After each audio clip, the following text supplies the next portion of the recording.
आनंद मठ। आनंद मठ और ऋषियों की अनमोल धरोहर को संजोएं।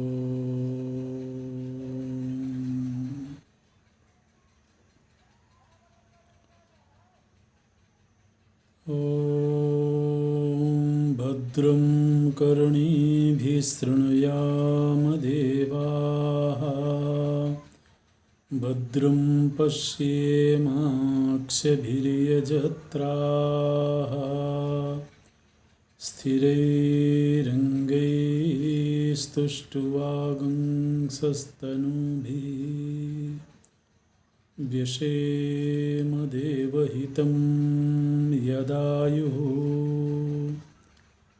स्वस्ति न इन्द्रो वृद्धस्रवाः, स्वस्ति नः पूषा विश्ववेदाः, स्वस्ति नस्तार्क्ष्यो अरिष्टनेमिः, स्वस्ति नो बृहस्पतिर्दधातु। ॐ शान्ति शान्ति शान्तिः।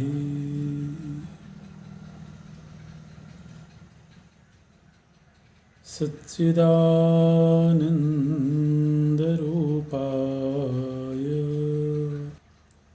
विश्वोत्पत्त्यादिहेतवे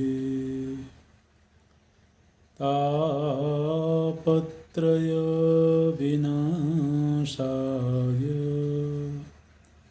श्रीकृष्णाय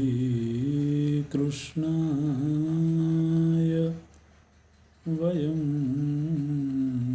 नमः। श्रीकृष्णाय वयं नमः। नारायणं नमस्कृत्य नरं चैव नरोत्तमं, देवीं सरस्वतीं व्यासं ततो जयमुदीरयेत्। ततो जयमुदीरयेत्।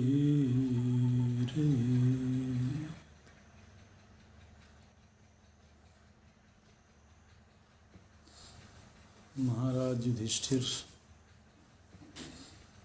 के यज्ञ के प्रथम दिन ही एक विवाद खड़ा हो गया। भगवान श्री कृष्ण का प्रथम पूजन किया गया, किंतु यह शिशुपाल को पसंद नहीं आया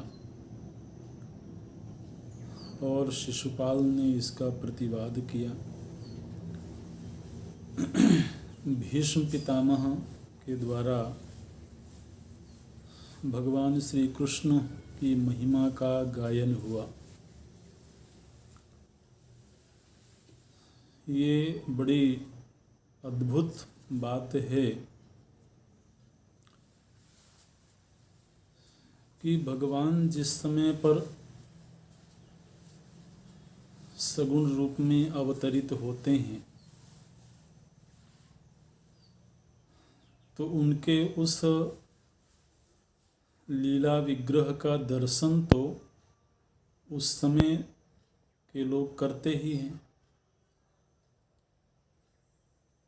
उस सभा में उपस्थित सभी लोगों ने ही भगवान का दर्शन किया।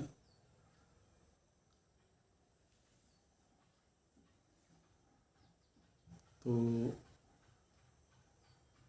भगवत दर्शन तो फिर शिशुपाल जैसे लोगों को भी हो गया, है ना।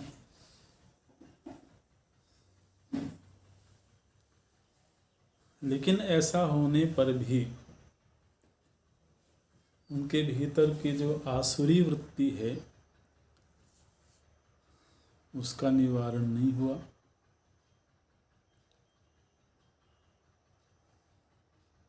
तो अब ये बड़ी अद्भुत बात है। वो फिल्मों में एक गीत गाया जाता है ना, पहले पुरानी किसी फिल्म या सीरियल में था, मानो तो मैं गंगा माँ हूँ, ना मानो तो बहता पानी, है ना। तो वास्तव में श्रद्धा विश्वास की एक बड़ी भूमिका दिखाई देती है। भौतिक दृष्टि से सब चीज़ें तो भौतिक ही हैं, जड़ ही हैं, लेकिन उनमें भी अगर किसी वस्तु विशेष के प्रति किसी के हृदय में श्रद्धा पैदा हो जाए तो वह जड़ वस्तु भी जीवंत हो जाती है, और इतनी जीवंत हो जाती है कि वह किसी के ऊपर अनुग्रह करने में समर्थ हो जाती है अथवा उसका निग्रह करने में समर्थ हो जाती है।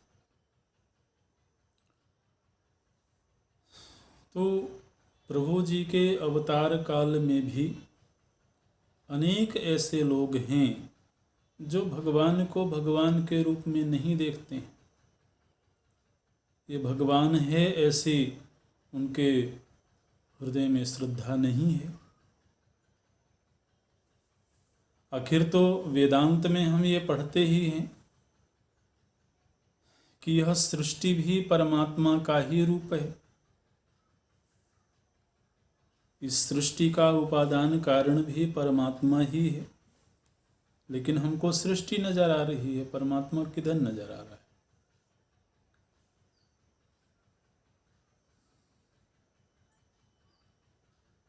तो श्रद्धा विश्वास भक्ति जितनी गहरी होती जाती है, सामने वाले में उतनी ही भगवत्ता प्रकट होती जाती है। तो भीष्म पितामह को भगवान के रूप में दिखते हैं, पांडवों को भगवान के रूप में दिखते हैं, माता कुंती को, द्रौपदी जी को, विदुर जी को वो भगवान के रूप में दिखते हैं, लेकिन दुर्योधन को नहीं दिखते हैं। जरासंध को, शिशुपाल को, दंतवक्त्र को, अनेक लोग हैं जिनको वो भगवान के रूप में नहीं दिखाई देते हैं।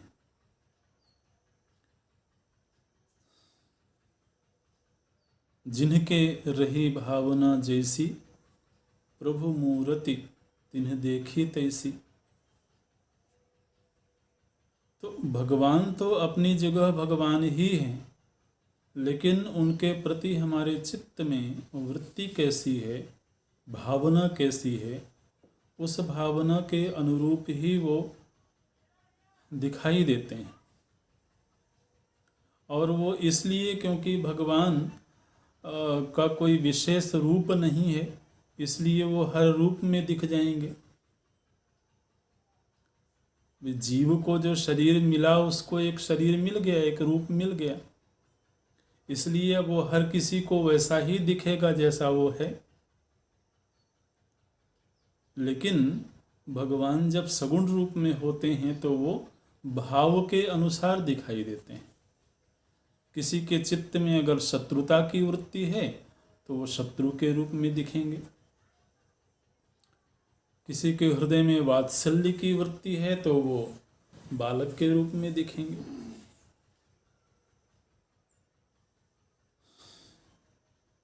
तो अब देखिए यहाँ पर एक ऐसा संवाद हो गया कि इन भावनाओं की एक पहचान हो गई, एक परीक्षण हो गया। जिस सभा में भीष्म पितामह को लगता है कि श्री कृष्ण परमात्मा हैं, ईश्वर हैं, उसी सभा में शिशुपाल को लगता है कि अरे ये तो एक साधारण ग्वालिया है।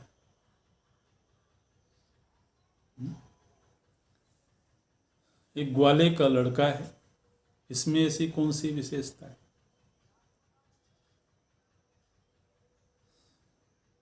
तो भाव की प्रधानता, इसका इन प्रसंगों में दिग्दर्शन होता है। जिस समय पर भीमसेन शिशुपाल को मारने के लिए उद्यत हुए, उस समय भी शिशुपाल निर्भीक है।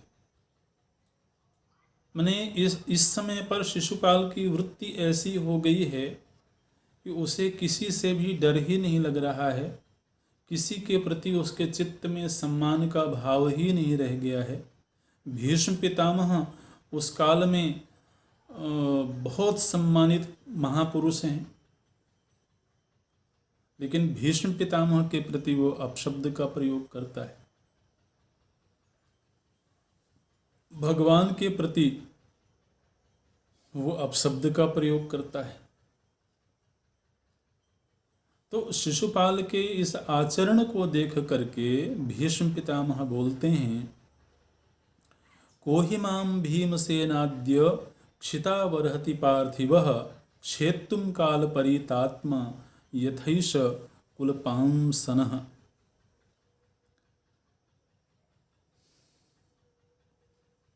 भीष्म पितामह बोलते हैं कि भीम इस समय पर इस धरती में ऐसा कोई राजा नहीं है जो मेरे ऊपर किसी भी प्रकार का आक्षेप लगा सके। इस धरती में ऐसा कोई राजा नहीं दिखाई देता है जो भगवान को सर्वश्रेष्ठ ना समझता हो। इस धरती में ऐसा कोई वीर नहीं दिखाई देता है जो भीमसेन के सामने युद्ध करने को सहज प्रस्तुत हो जाता हो। लेकिन इस समय इस शिशुपाल में ये सारी वृत्तियां दिख रही हैं। ऐसा लगता है जैसे इसके ऊपर कोई प्रेतात्मा का वास हो गया है। तो मैं तो ये मानता हूँ कि ये भगवान की ही इच्छा है, क्योंकि अब यह मरणासन्न हो चुका है, इसलिए इसकी ऐसी वृत्ति हो गई है। नहीं तो ये भीमसेन से न डरता, ऐसा हो नहीं सकता था। और फिर शिशुपाल को फटकारते हैं भीष्म पितामह, लेकिन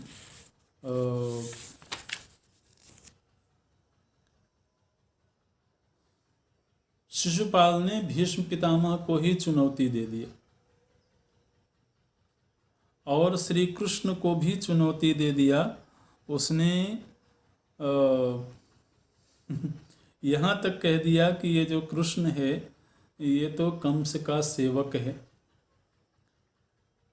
और कंस के दाने पर पलता था और इसने विश्वासघात करके और कंस को ही मार दिया। तो इस तरह की बातें करता है और फिर उसने ये कह दिया कि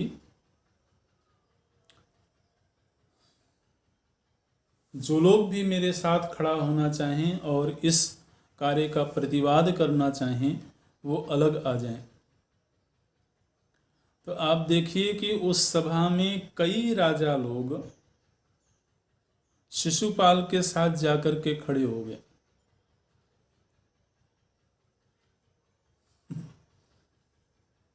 इससे ये भी पता लगता है कि इस दुनिया में ऐसा कोई विचार नहीं है, चाहे वो बुरा से बुरा विचार भी क्यों ना हो, लेकिन उसके भी अनुयायी इस दुनिया में मिल जाएंगे।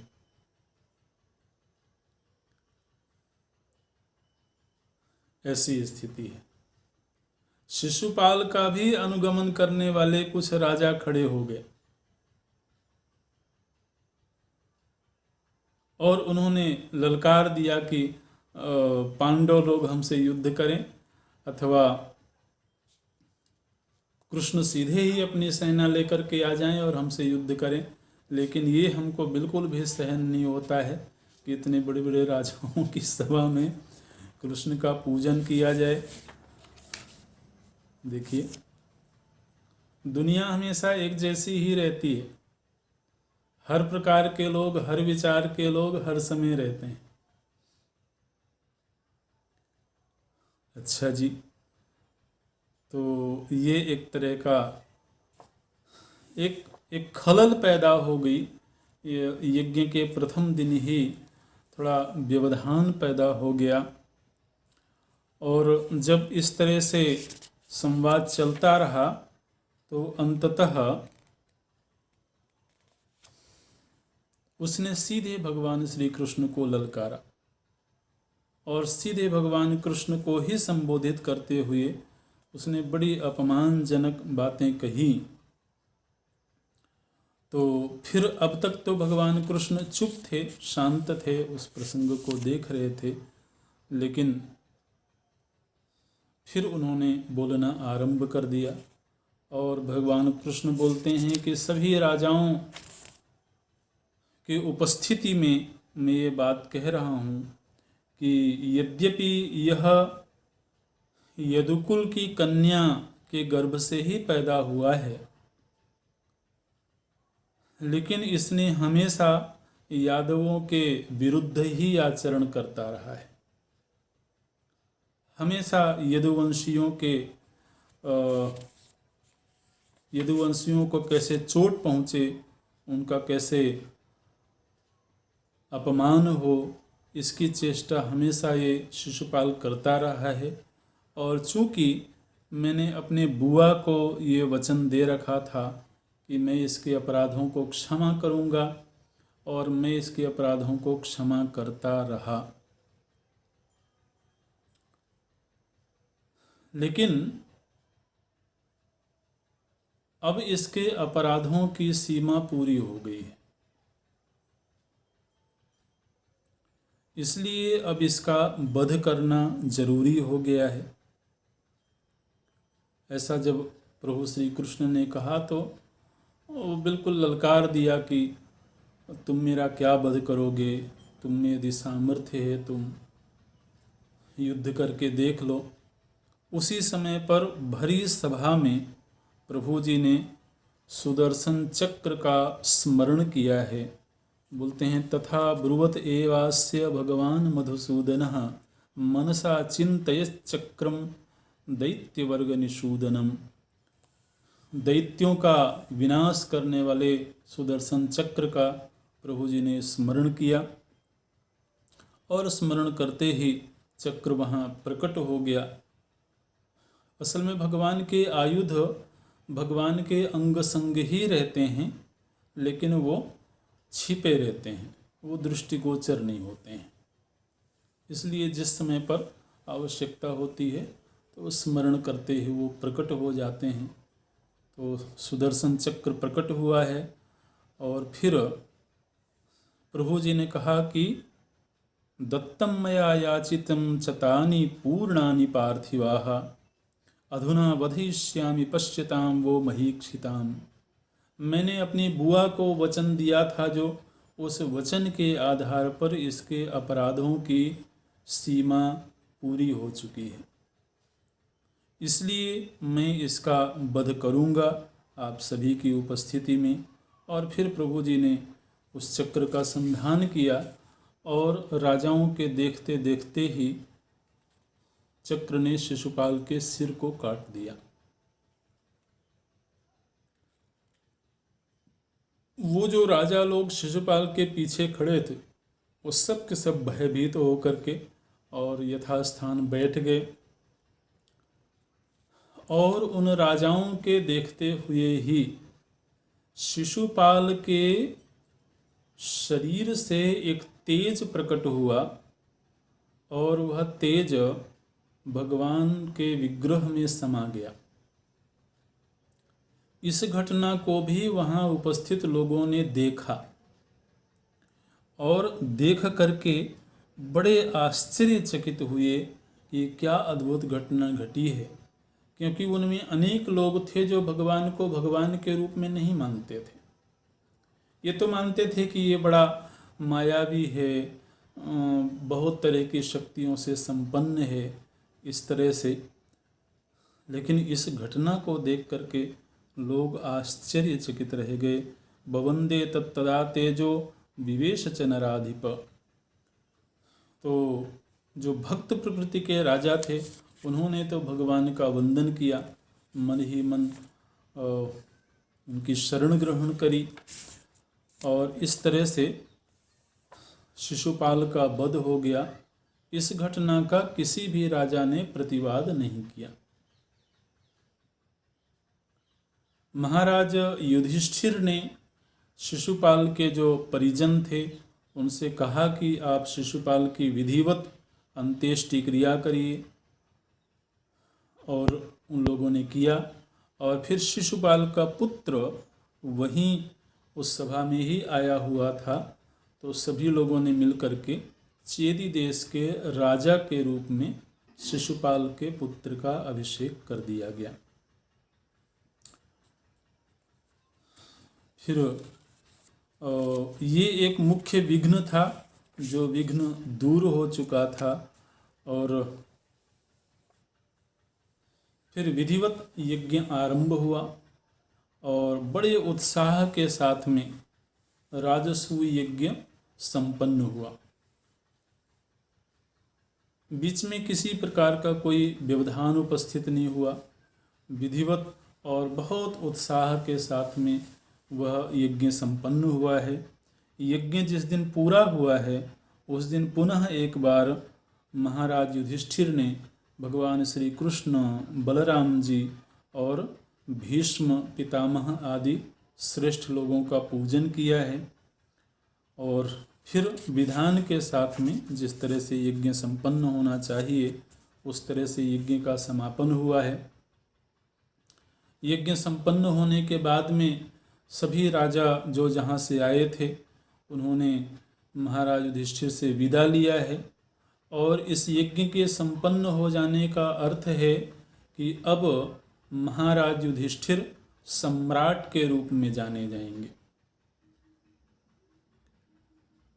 माने अब सभी देशों के राजा उनको अपने ऊपर मानेंगे। प्रत्येक राज्य के ऊपर, प्रत्येक राजा के ऊपर उनका एक तरह से आधिपत्य होगा, यहाँ तक कि हस्तिनापुर के ऊपर भी। तो हस्तिनापुर के राजा तो महाराज धृतराष्ट्र और दुर्योधन ये रहेंगे, लेकिन सम्राट के रूप में वो महाराज युधिष्ठिर को स्वीकार करेंगे, इस तरह से। तो यह कार्य संपन्न हुआ है। सभी राजा लोग अपने अपने नगर को गए हैं और सारे कार्य संपन्न हो जाने के बाद स्वयं भगवान श्री कृष्ण भी सभी लोगों से विदा लेकर के द्वारिका के लिए प्रस्थान करते हैं। लेकिन दुर्योधन और शकुनी ये दो लोग अभी वहीं रुक गए थे। ये लोग हस्तिनापुर नहीं गए। कुछ दिनों के बाद एक दिन भगवान वेदव्यास जी का आगमन हुआ है महाराज युधिष्ठिर की सभा में। और महाराज युधिष्ठिर ने वेदव्यास जी से पूछा कि भगवान, मेरे मन में एक चिंता है और वो बड़ी गहरी चिंता है। वो चिंता क्या है कि एक बार देवर्षि नारद जी का आगमन हुआ था और उन्होंने मुझसे कहा था कि भविष्य में एक बार भयानक उत्पात की स्थिति बनेगी और वो ऐसा उत्पात होगा जो स्वर्ग, अंतरिक्ष और पृथ्वी तीनों लोकों में उसका प्रभाव होगा। ऐसा देवर्षि नारद जी ने मुझसे कहा था भविष्य के संदर्भ में। तो क्या शिशुपाल का वध हो जाने से वो उत्पात पूरा हो गया, या कि भविष्य में ऐसा कोई उत्पात होने वाला है? ये वेदव्यास जी से महाराज युधिष्ठिर ने पूछा। वेदव्यास जी बोलते हैं कि महाराज, निश्चित रूप से इस तरह का उपद्रव, इस तरह का उत्पात संभावित है। 13 वर्ष तक उत्पात का प्रभाव रहता है। तो अभी आप ये मान के चलिए कि शिशुपाल के द्वारा जो उपद्रव किया गया, तब से लेकर के आगामी 13 वर्ष तक उत्पात की संभावना है।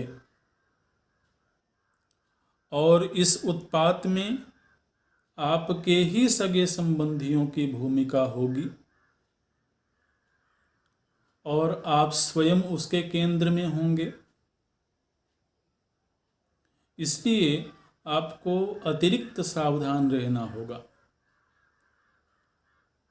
उत्पात आपके ही परिजनों के द्वारा होगा, लेकिन उसका प्रभाव तीनों लोकों में पड़ेगा। ऐसा स्वयं वेदव्यास जी ने कहा। और केवल संकेत मात्र करके वेदव्यास जी ने यह भी कहा कि आपको शीघ्र ही स्वप्न में भगवान शिव का दर्शन होगा। और भगवान शिव का जो दर्शन होगा वह दक्षिण दिशा की ओर जाते हुए, वृषभ पर सवार दक्षिण दिशा की ओर जाते हुए वो तुम्हें दिखाई देंगे। लेकिन तुम भयभीत नहीं होना उस दृश्य को देख करके, और भगवान शिव की आराधना करना।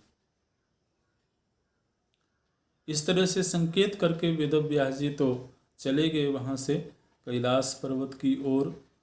महाराज युधिष्ठिर बड़े चिंतित हुए और उन्होंने एक दिन अपने भाइयों को एकत्र करके और कहा कि इस तरह की सूचना मिली है कि ऐसी कोई घटना घट सकती है, तो हम लोगों को अतिरिक्त सावधान रहना होगा। और स्वयं महाराज युधिष्ठिर ने यह संकल्प लिया कि मैं आज से ऐसा कोई भी आचरण नहीं करूँगा। हालांकि वो पहले भी नहीं करते थे। तो ऐसा कोई आचरण नहीं करूँगा जिससे किसी भी व्यक्ति को किसी भी प्रकार का कष्ट हो, और किसी के प्रति मैं कोई भेदपूर्ण बर्ताव नहीं करूँगा। क्योंकि सारे उपद्रवों के केंद्र में ये भेद बुद्धि होती है। जैसे ही हम अपने पराये का व्यवहार करते हैं, पक्षपात पूर्ण व्यवहार करते हैं, वैसे ही अनिष्ट की शुरुआत हो जाती है। इसलिए मैं आज से कभी भी कोई भेदपूर्ण व्यवहार नहीं करूँगा, ऐसा संकल्प लिया गया। अच्छा, अब ये शकुनी और दुर्योधन चूँकि वहीं ठहरे हुए थे, तो दुर्योधन चूँकि उस समय पर बहुत भीड़ भाड़ थी, तो ये जो राजसभा बनाई गई थी मैदानों के द्वारा, उसको अच्छे से वो देख नहीं पाया था। तो अब वो उस सभा में भ्रमण करता है। बहुत विशालकाय वो सभा बनी हुई है, और धरती में उससे सुंदर कोई सभा नहीं बनी हुई थी। तो दुर्योधन उसे देखना चाहता है और जगह जगह जाकर के वो उस सभा में भ्रमण करता है। अब जब उस सभा में भ्रमण करता है तो ऐसी सुंदर सुंदर संरचनाएं हैं वहाँ पर, ऐसे मणि आदि जटे हुए हैं वहाँ पर कि वह उसको देख करके आश्चर्यचकित हो जाता है। एक जगह पर वो गया और उसको ऐसा लगा जैसे यहाँ पर स्थल है, और वहाँ पर जल भरा हुआ था, तो वह उस जल में गिर गया। और वस्त्र पहने, आभूषण आदि पहने हुए ही जब वह जल में गिरा तो बोलते हैं यहाँ पर वापीम मत्वा स्थलमिव सवासाः प्रापत जले। तो जब वह स्थल समझ करके उस वापी में गिरा उस समय पर वहाँ पर भीमसेन थे और वो जोर जोर से हंसने लगे। बोलते हैं जले निपतितं दृष्ट्वा भीमसेनो महाबलः जहास जहसुश्चैव किंकराश्च सुयोधनम। तो भीमसेन जोर जोर से हंसने लगे और फिर अर्जुन भी थे वहाँ पर, नकुल और सहदेव भी थे, वो लोग भी उसके इस कृत्य को देख करके हंसने लगे हैं। और फिर उन लोगों ने नए वस्त्र मंगवाए, क्योंकि वो गिर गया था तो उसके वस्त्र सब गीले हो गए थे, तो नए वस्त्र मंगवाए गए और दुर्योधन ने नए वस्त्रों को धारण किया। बहुत लज्जित हुआ वो इस घटना को देख करके। लेकिन यहाँ पर इस प्रसंग में ये वर्णन नहीं है कि वहाँ पर माता द्रौपदी भी थी, ऐसा वर्णन यहाँ पर नहीं है। हालांकि आगे दुर्योधन जब वापस जाएगा हस्तिनापुर और वह अपने पिता के साथ संवाद करेगा तो वहाँ पर वो इस घटना का जिक्र करता है और वहाँ पर वो ये बोलता है कि इस तरह से जब मैं वहाँ गिर गया था तो द्रौपदी ने भी मेरा उपहास उड़ाया था और वहाँ पर स्वयं श्री कृष्ण और युधिष्ठिर भी थे, उन्होंने भी मेरा उपहास उड़ाया था। तो हालांकि इसमें उतनी सच्चाई नहीं मालूम पड़ती है, क्योंकि भगवान कृष्ण तो द्वारिका जा चुके थे। और दूसरे यहाँ पर जबकि वो घटना घट रही है तो उस समय पर वेदव्यास जी ने ऐसा नहीं लिखा है कि वहाँ पर महाराज युधिष्ठिर अथवा द्रौपदी थे। केवल 4 लोगों का यहाँ पर नाम लिया गया है। तथागतं तु तं दृष्ट्वा भीमसेनो महाबलः अर्जुनश्च यमौ चोभौ सर्वे ते प्रहसांस्तदा। ऐसे इसी तरह से वह भ्रमण करते हुए एक ऐसी जगह पर गया जहाँ पर कि नीचे धरती को देख करके ऐसा लग रहा था जैसे यहाँ जल भरा हुआ है, लेकिन वहाँ पर स्थल था, वहाँ फर्श थी, तो वहाँ वो कपड़े उठा करके चलता था ऐसे। तो इस दृश्य को देख करके भी लोग उसकी हंसी उड़ा रहे थे। इसी तरह से एक ऐसी जगह पर गया जहाँ पर द्वार था, लेकिन उसको ऐसा दिखाई दिया कि द्वार खुला हुआ है।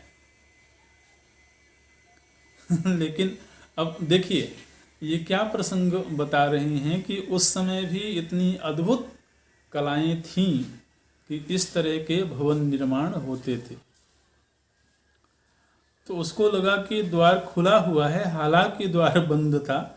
तो वो गया तो उससे टकरा गया, उसके सिर में चोट आ गई और फिर वो लौट के दूसरी दिशा में चला गया। और फिर एक जगह पर गया जहाँ की वास्तव में द्वार खुले हुए थे लेकिन उसको ऐसा लगा कि यहाँ पर द्वार बंद हैं, तो उसने ऐसे हाथ से धक्का देने की चेष्टा करी और सामने गिर गया वो, क्योंकि वहाँ द्वार तो था नहीं, खुला हुआ था। तो ऐसी ऐसी घटनाएं घटती हैं, उसका जिक्र यहाँ पर किया गया है।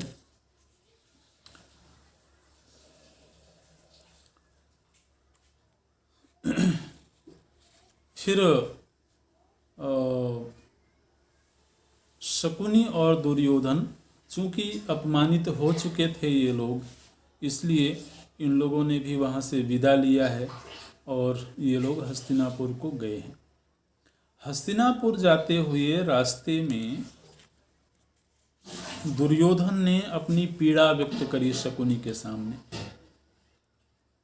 और दुर्योधन ने कहा कि पांडवों की इस ऐश्वर्य को देख करके, पांडवों के इस समृद्धि को देख करके मैं बहुत दुखी हूँ। मेरे मन में ईर्ष्या की आग जल रही है और मुझे नहीं लगता है कि अब मुझे जीना चाहिए। इस तरह से मैं आत्महत्या करने का कोई प्रयास करता हूँ। ऐसा शकुनी से दुर्योधन बोलता है। तो शकुनी ने कहा कि आत्महत्या करना कायरों का कार्य है। तुम कोई कायर नहीं हो, तुम बलवान हो, तुम वीर्यवान हो, शक्ति संपन्न हो और एक समृद्ध राज्य के राजा हो। तुम्हारे साथ में भीष्म हैं, द्रोणाचार्य हैं, कर्ण जैसे लोग हैं। तो तुम्हें राज्य लक्ष्मी प्राप्त करनी चाहिए। जिस तरह से युधिष्ठिर ने प्राप्त किया है, इसी तरह तुम्हारे पास भी सामर्थ्य है, तुम भी प्राप्त कर सकते हो। तो दुर्योधन ने कहा कि मुझे कोई उपाय नहीं सूझता है कि मैं ये राज्य लक्ष्मी कैसे प्राप्त करूं। फिर दुर्योधन ने ही अपनी ओर से ये प्रस्ताव रखा कि हम लोग हस्तिनापुर जाकर के और अपने पिता महाराज धृतराष्ट्र के सामने ये प्रस्ताव रखते हैं कि हम लोग, हमारे पास में विशालकाय सेना है, तो उस सेना को साथ लेकर के हम इंद्रप्रस्थ के ऊपर आक्रमण कर दें और इंद्रप्रस्थ पर आक्रमण करके हम पांडवों को कैद कर लें और जो इनकी संपदा है उसको हम अपने अधिकार में कर लें। शकुनी ने कहा कि देखो, पांडवों के ऊपर विजय प्राप्त करना आसान नहीं है। आज के दिन इस धरती में ऐसा कोई वीर नहीं है जो पांडवों को पराजित कर सके। और उसमें सबसे बड़ी बात यह है कि पांडवों के पास में श्री कृष्ण है। अगर कभी इस तरह का युद्ध होता है तो इस युद्ध में निश्चित रूप से श्री कृष्ण पांडवों के पक्ष में खड़े होंगे। और श्री कृष्ण इतने शक्तिशाली हैं। देखिए, ये तो शकुनी को भी इतना बोध है, इतनी समझ है। वो बोलता है कि श्री कृष्ण इतने सामर्थ्यवान हैं कि अजितः सोपि सर्वैर्हि सदैवासुरमानुषैः तत्तेजसा प्रवृद्धोऽसौ तत्र का परिदेवना। बोलता है कि श्री कृष्ण इतने सामर्थ्यवान हैं कि यदि देवता, असुर और मनुष्य ये सभी मिलकर के भी यदि श्री कृष्ण का सामना करें तो कोई उन्हें पराजित नहीं कर सकता है। और वो श्री कृष्ण पांडवों के पक्ष में है, पांडवों के प्रति उनका झुकाव है। इसलिए युद्ध के जरिए तो पांडवों को परास्त नहीं किया जा सकता है, लेकिन मेरे पास में एक उपाय है जिससे कि पांडवों को बड़ी आसानी से पराजित किया जा सकता है, अपने वश में किया जा सकता है। वो उपाय क्या है? तो बोलता है, द्यूत प्रियश्च कौन्तेयो न स जानाति देवितुम समाहूतश्च राजेन्द्रो न शक्ष्यति निवर्तितुम। महाराज युधिष्ठिर को जुआ खेलने में बड़ी रुचि है। ये बड़ी विचित्र बात है जी। एक तरफ तो वो भगवान के शरणागत हैं, भगवान के अनन्य भक्त हैं, प्रेमी हैं, धर्मराज हैं, नीतिज्ञ हैं, लेकिन दूसरी तरफ जुआ से भी प्रेम है, द्यूत क्रीड़ा से भी प्रेम है। तो शकुनी बोलता है कि अब देखिए, यहाँ से उपद्रव के अंकुरण होने लगे हैं। तो शकुनी ने कहा कि युधिष्ठिर को जुआ का खेल बहुत प्रिय है, लेकिन युधिष्ठिर को बहुत अच्छी तरह से जुआ खेलना नहीं आता है। वो खेल प्रिय तो है, लेकिन उसकी कला युधिष्ठिर को अच्छी तरह से नहीं आती है, जबकि मुझे सारी कलाएं आती हैं। जुआ खेलने में मैं सर्वथा निपुण हूँ। इसलिए यदि तो तुम्हारे पिता महाराज धृतराष्ट्र युधिष्ठिर को जुआ खेलने के लिए आमंत्रित करें, तो युधिष्ठिर महाराज धृतराष्ट्र की आज्ञा का अनुसरण करेंगे, और एक बार जब वो जुआ खेलने के लिए तैयार हो जाएं, तो फिर मैं अपनी कला से उनको हर तरह से परास्त कर दूंगा और फिर वो तुम्हारे अधीन हो जाएंगे। तो ये इंद्रप्रस्थ से हस्तिनापुर जाते हुए मध्य मार्ग में ये प्रस्ताव हो गया, और दुर्योधन को ये रुच गया, क्योंकि दुर्योधन की वृत्ति तो बाल्यकाल से ही ऐसी थी कि वह छल पूर्वक ही पांडवों को परास्त करने में माहिर था, रुचि रखता था। हालांकि कभी वो अपने कार्य में सफल नहीं हुआ। और ये बड़ा घिनौना सा चरित्र होता है कि एक तरफ वो बाहुबली भी है, सामर्थ्यवान भी है, लेकिन दूसरी तरफ वह वीर वृत्ति का आश्रय न लेकर के बल्कि बड़े ओछे तरीकों से, घृणित तरीकों से सामने वाले को नीचा दिखाने की चेष्टा करते हैं। और ये होता है, ये दुनिया की कहानी हमेशा होता रहा है, पहले भी होता रहा है, आज भी होता है, कोई नई बात नहीं है। व्यक्ति जब सामने से वार करने की हिम्मत नहीं करता है, तो वो छिप करके कुछ अनैतिक तरीकों से नीचा दिखाने की चेष्टा करता है, और ऐसी ही वृत्ति दुर्योधन की रही है। जब शकुनी ने इस तरह का प्रस्ताव रखा, तो दुर्योधन को यह प्रस्ताव भा गया। लेकिन दुर्योधन को इतनी हिम्मत नहीं है कि वह सीधे महाराज धृतराष्ट्र के सामने जाकर के ये बात रखे। तो उसने कहा कि ये बात तो आप ही रखें पहले। शकुनी से उसने कहा कि आप ही मेरे पिता के सामने जाकर के ये बात रखें। शकुनी ने कहा कि ठीक है। जब ये लोग हस्तिनापुर गए हैं महल में, तो दुर्योधन तो अपने महल में चला गया और शकुनी सीधे महाराज धृतराष्ट्र के पास गया है और जाकर के उसने कहा कि आपके जो ज्येष्ठ पुत्र हैं वो इस समय बहुत दुखी हैं, उनकी कांति फीकी पड़ गई है, बड़े कमज़ोर हो गए हैं और दीनहीन जैसी उनकी दशा हो गई है। तो आपको ज़रूर अपने ज्येष्ठ पुत्र की चिंता करनी चाहिए। तो धृतराष्ट्र तो पुत्र के प्रति आसक्त थे ही,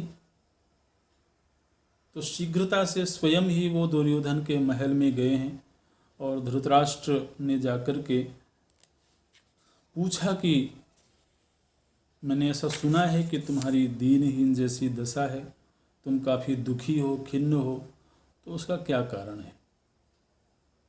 तो यहाँ पर दुर्योधन ने बिल्कुल खुल करके बताया कि जब से मैंने पांडवों के ऐश्वर्य को देखा है, जब से मैंने पांडवों की समृद्धि को देखा है, तब से मुझे चैन नहीं पड़ रही और मैं इतना बेचैन हो गया हूँ कि मुझको आत्महत्या करने के ख्याल आते हैं। ऐसे बोलता है। और उस समय पर बहुत विस्तार से दुर्योधन ने बताया कि वहाँ यज्ञ में जब सभी को सेवाएं बांटी जा रही थीं, उस समय पर मुझे ये सेवा दी गई थी कि जो भी राजा लोग उपहार लेकर के आ रहे हैं युधिष्ठिर के प्रति, उन उपहारों का मैं संग्रह करूं। और उस समय राजाओं ने इतना उपहार लाया कि मैं उपहार लिखते लेते थक जाता था और मेरे हाथ जब थक जाते थे, थोड़ी देर के लिए मैं रुकता था, तब तक देखता था कि उपहार देने वालों की एक लंबी लाइन लग गई है और इतने रत्न आभूषण, हाथी घोड़े रथ इतने भेंट में आए थे कि रखने की जगह कम पड़ रही थी। इतने बड़े बड़े राजा लोग आकर के युधिष्ठिर के सामने नतमस्तक हो रहे थे, युधिष्ठिर की प्रशंसा हो रही थी। इस सब को देख करके मैं भीतर ही भीतर जलता था। भीतर मेरे आग लगी हुई थी, लेकिन मैं मर्यादाओं में बंधा हुआ था। मैं उस समय कुछ कर नहीं सकता था, बस मैं देखता रहा उन सब चीज़ों को। बाद में मैंने जब उसके भवन को देखा तो ऐसा अद्भुत भवन, ऐसी अद्भुत सभा तो आज तक हमने कभी देखा ही नहीं। और उस समय पर दुर्योधन ने बताया, लेकिन दुर्योधन अपनी व्यथा को बताता उसके पहले ही, जब दुर्योधन ने ये कहा कि मुझे ऐसा लग रहा है कि मुझे प्राण त्याग देना चाहिए क्योंकि इस जलन को लेकर के जीना मेरे लिए संभव नहीं दिखाई देता है, तो इसको आप लोग इमोशनल ब्लैकमेल बोलते हैं ना, तो वो चेष्टा हो रही है अपने पिता के सामने। वो बोलता है कि मुझे लगता है कि मुझे अब प्राण त्याग कर देना चाहिए। तो जब पृष्ठभूमि बन गई तब शकुनी ने कहा कि महाराज, दुर्योधन की इस व्यथा को दूर करने का एक उपाय दिखाई देता है कि हम लोग द्यूत क्रीड़ा करें, जुए का खेल हो, और जुए का खेल होगा, उसमें पांडवों को आमंत्रित किया जाएगा और यदि कदाचित पांडव उसमें हार गए तो वह राज्य लक्ष्मी दुर्योधन की हो जाएगी, तभी शायद दुर्योधन को शांति मिले। ऐसे तो पूरी प्रस्तावना तैयार है, लेकिन महाराज धृतराष्ट्र को आरंभ में तो ये बात अच्छी नहीं लगी। धृतराष्ट्र ने कहा कि देखो, द्यूत क्रीड़ा जो है ना, वो कभी भी मंगलमयी नहीं होती है, एक तो ये, और दूसरे, मैं ऐसा कोई कार्य नहीं करता हूँ जो विदुर की सहमति के बिना होवे, और महात्मा विदुर कभी भी द्यूत क्रीड़ा की सहमति नहीं देंगे। मैं तो विदुर जी से पहले पूछूंगा, क्योंकि विदुर जी हमारे महामंत्री, तो विदुर जी से पूछूंगा और मुझे बिल्कुल लगता है कि विदुर इस चीज़ की सहमति नहीं देंगे। हमारे वयोवृद्ध भीष्म पितामह हैं, वो भी इस कार्य की सहमति नहीं देंगे। तो जब महाराज धृतराष्ट्र ने ऐसा कहा तो फिर अब पृष्ठभूमि तो बन ही गई थी। तो दुर्योधन बोलता है कि फिर तो मेरा मर जाना ही अच्छा है, फिर तो मैं आत्महत्या कर लेता हूं और आप अपने विदुर के साथ रहे आइएगा। ऐसे अब ये सबसे क्या कहें, सबसे कमजोर या सबसे मजबूत पक्ष होता है। जबकि व्यक्ति मरने की बात करने लगे तो फिर कोई भी सहृदय व्यक्ति उस समय पर झुकेगा कि भाई ये तो ऐसा कैसे हो सकता है।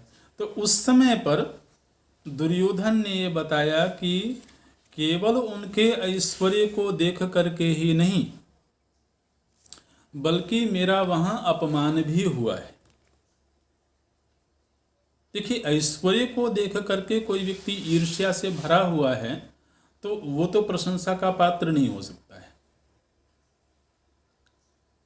लेकिन अब यदि सामने वाला ये कह दे कि वहां मेरा जानबूझकर अपमान किया गया है, तब फिर पिता उसके पक्ष में खड़ा हो जाएगा। तो दुर्योधन ने कहा कि तत्र मां प्राह सत्कृष्णः पार्थेन सह सुस्वरम द्रौपदी च सह स्त्रीभिः व्यथयन्ती मनो मम। दुर्योधन ने कहा कि उस समय पर जब मैं उस भवन का निरीक्षण कर रहा था, उस समय गलती से मैंने बावड़ी को स्थल समझ लिया था और वहां मैं गिर गया। और जब मैं गिरा तो उस समय पर वहां श्री कृष्ण और अर्जुन ने मेरी उस दशा को देख करके मेरी हंसी उड़ाई।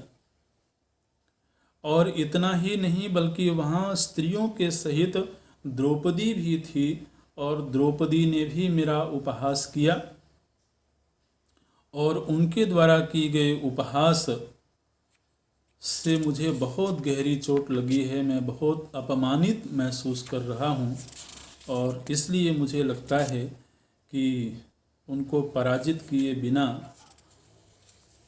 मुझे चैन नहीं पड़ेगी। और फिर दुर्योधन ने बताया कि उनको भेंट में कितना ऐश्वर्य मिला है और कितने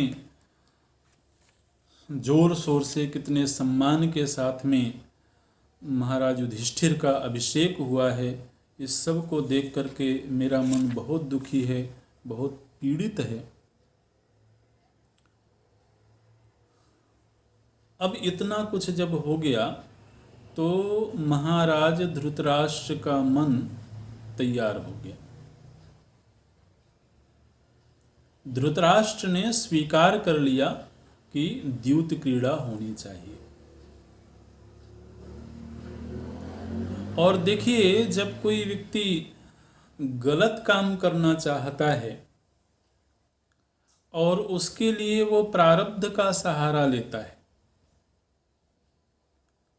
धृतराष्ट्र महाराज ने तुरंत ही विदुर जी को बुलवाया है और विदुर जी को बुलवा करके बिना उनसे सलाह मशविरा किए सीधे ही विदुर जी को कहा कि हम यहाँ पर द्यूत क्रीड़ा का आयोजन करना चाहते हैं और आप अतिशीघ्र इंद्रप्रस्थ जाइए और महाराज युधिष्ठिर को द्यूत क्रीड़ा के लिए आमंत्रित करिए।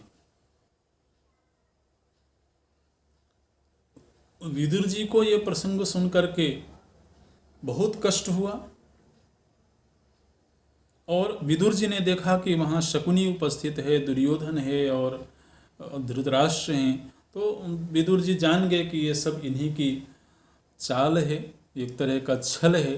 तो विदुर जी ने उस समय पर सभी के सामने महाराज धृतराष्ट्र से कहा कि यह द्यूत क्रीड़ा तो परिवार को खंडित करने वाला कार्य है, परिवार को तोड़ने वाला कार्य है, आपसी वैमनस्य पैदा करने वाला कार्य है। तो जब विदुर जी ने इस तरह से कहा तो महाराज धृतराष्ट्र क्या बोलते हैं, दैव के विधान से यह कार्य प्रस्तुत हुआ है।